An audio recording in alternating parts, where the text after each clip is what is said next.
Selanjutnya kita akan seperti biasa sebelum memulai pembelajaran kita akan menyanyikan lagu wajib nasional. Kali ini siapa yang akan memimpin sebagai DJ? Semuanya dimohon untuk berdiri.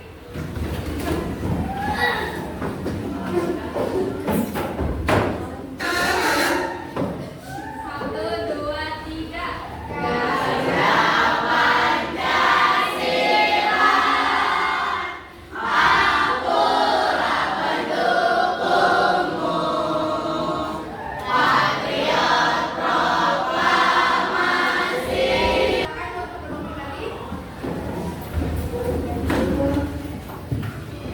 Nah, pada pertemuan hari ini kita akan membahas berpikir komputasional. Apakah di sini ada yang sudah tahu apa itu berpikir komputasional? Ya? Mengapa? Mengidentifikasi dasar asing kehidupan sehari-hari, dapat menjelaskan konsep dasar komputasional, merancang langkah berpikir komputasional. Nah, itu adalah tujuan pembelajaran kita pada hari ini, yaitu mengidentifikasi masalah sederhana dalam kehidupan sehari-hari, menjelaskan konsep dasar dari komputasi.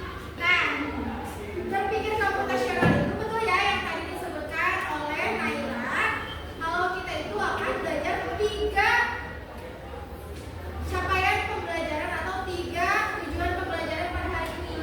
Nah, tiga tujuan pembelajaran pada hari ini adalah mengidentifikasi masalah sederhana dalam kehidupan sehari-hari, menjelaskan konsep dasar berpikir komputasional, dan yang terakhir adalah merancang langkah-langkah berpikir komputasional.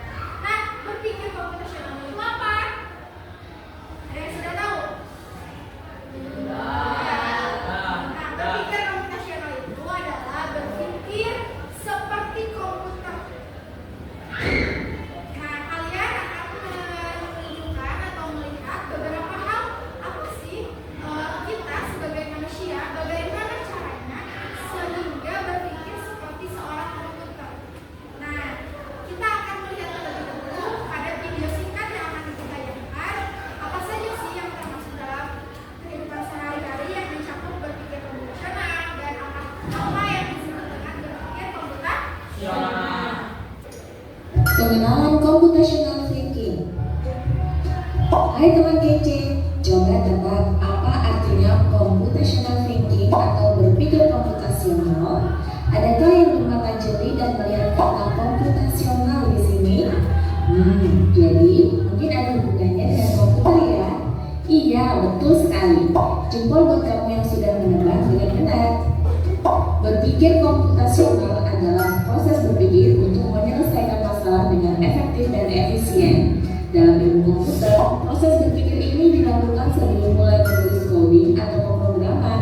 Jika sudah direncanakan dengan baik, maka coding yang ditulis akan sesuai dengan kebutuhan dan dapat diselesaikan dengan cepat dan tepat.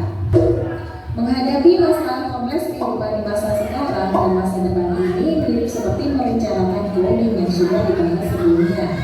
Kuncinya adalah memahami masalah dengan tuntas dan mencari cara menyelesaikan yang efektif dan efisien.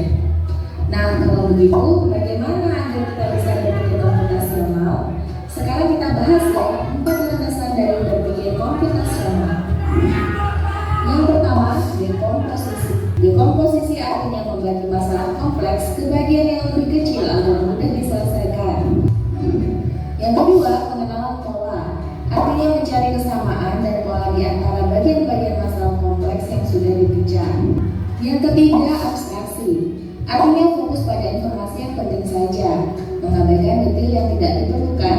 Misalnya, kamu hendak menceritakan pengalamanmu berwisata ke luar kota. Tentunya kamu mengalami banyak hal dari mulai berangkat di bus, berfoto bersama, makan di restoran, menginap di hotel, hingga perjalanan pulang. Yang terakhir, algoritma. Artinya membuat langkah-langkah penyelesaian atau membuat aturan yang diikuti untuk menyelesaikan masalah. Nah, itu dia 4 landasan berpikir komputasional yang perlu diterapkan untuk memecahkan masalah yang kompleks. Lalu berikutnya, apakah ada cara untuk mengasah kemampuan dalam berpikir komputasional? Tentu ada. Selain bisa coba kamu terapkan ke masalah sehari-harimu, kamu bisa juga latihan soal untuk mengasahnya.